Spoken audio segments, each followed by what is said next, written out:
Hi friends, आज हम बनाएंगे वेज शेजवान पास्ता। चलो तो रेसिपी को शुरुआत करते हैं। गैस पे मैंने एक पैन रखा है। इसमें मैंने 1 लीटर पानी लिया है। दोस्तों, पास्ता उबालते समय इसे थोड़ा ज़्यादा पानी लीजिए। पानी को गर्म होते ही मैंने इसमें छोटी साइज़ का मैक्रोनी पास्ता लिया है। दोस्तों, 1 कप।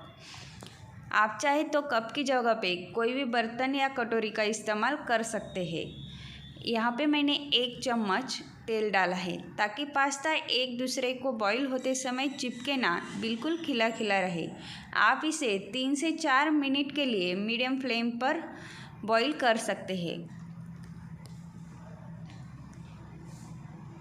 आप इसे 3 से 4 मिनट होने के बाद एक बार चेक कर लीजिए। अगर पास्ता परफेक्ट पक चुका हो तो आप इसे गैस बंद करके निकाल लीजिए। दोस्तों, पास्ता उबालते समय इसे पूरी तरह पकाना नहीं है। इसे 80 to 90% पकाना है और 10% रहने देना है।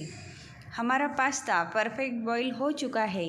मैंने इसे एक छलनी में निकाल लिया है। इस तरह से गैस पे फिर से पैन रखकर उसमें 2 टेबलस्पून ऑयल लिया है। दोस्तों, यहाँ पर थोड़ी सी बारीक कटी हुई हरी मिर्च, आप कितना तीखा खाना पसंद करते हैं इस हिसाब से लीजिए।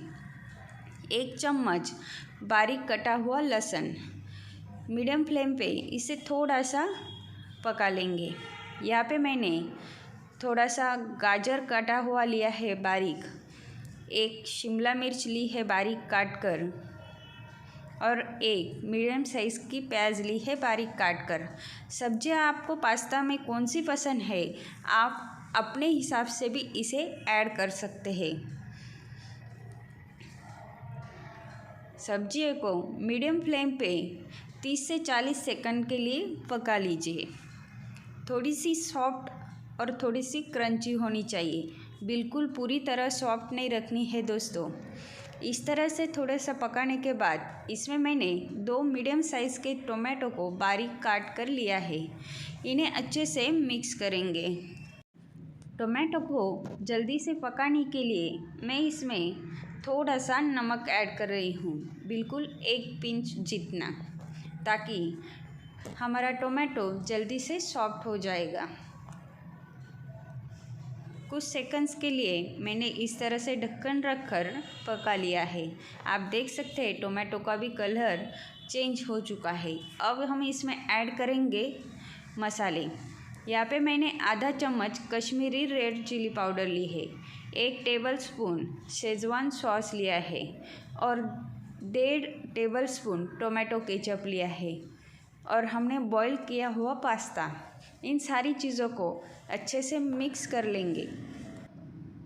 अगर आप शेजवान सॉस ना डालना चाहते हो तो पास्ता मसाले का भी इस्तेमाल कर सकते हैं दोस्तों, या फिर इसमें थोड़ा सा गरम मसाला डालकर भी इसे पका सकते हैं, वैसे भी वो अच्छा लगेगा। इसमें मैंने 1 चम्मच नमक डाला है। नमक आप अपने स्वादानुसार कम या ज़्यादा कर सकते हैं। नमक डालने के बाद इसे अच्छे से मिक्स कर लेंगे और 30 से 40 सेकंड के लिए इसे और पका लेंगे। 30-40 सेकंड होने के बाद इस पे मैंने डाला है बारीक कटा हुआ हरा प्याज। अब हमारा शेजवान पास्ता सर्व करने के लिए बिल्कुल रेडी है। दोस्तों, ये रेसिपी घर पे ज़रूर ट्राई कीजिए। कैसे बनी ये कमेंट करके ज़रूर बताइए। आपको अगर कोई और रेसिपी चाहिए हो तो भी आप मुझे कमेंट करके बता सकते हैं। दोस्तों, चैनल पे अगर नए हो तो प्लीज़ चैनल को सब्सक्राइब कर दीजिए, बेल आइकन को टिक कर दीजिए ताकि नए नए वीडियोस के अपडेट्स आपको डेली मिलते रहें। यहाँ पे मैंने गार्निशिंग के लिए थोड़ा सा चीज़ ग्रेट कर लिया है। आपको पसंद हो तो आप इसका इस्तेमाल कीजिए। वीडियो देखने के लिए बहुत बहुत धन्यवाद दोस्तों। फिर मिलेंगे एक नई रेसिपी में, तब तक के लिए बाय बाय।